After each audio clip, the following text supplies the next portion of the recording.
Miss Mai, ilang taon po ba lumalabas sa Credit Bureau reports yung aming history? That's a good question. The short answer is 7 years.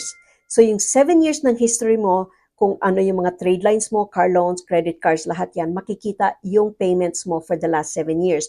If you've been paying on time, kung may nalilate payments ka ba, ilang beses kang nalilate, ilang beses chinek yung credit mo ng mga different establishments, lahat yan lalabas sa record mo.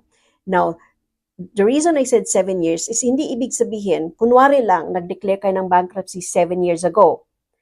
Tapos isipin ninyo, o wala na yan, nawala na yun sa inyong record.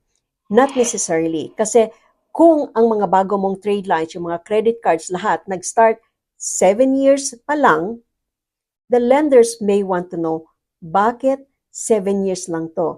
Anong nangyari before this 7 years? So, bago po kayo mag-isip na, all clear na kayo after the 7 years, it may not necessarily be the case. If you want me to discuss this further with you, please feel free to contact me. Ito po si Maylene Lim, ang inyong Pinay Mortgage Broker.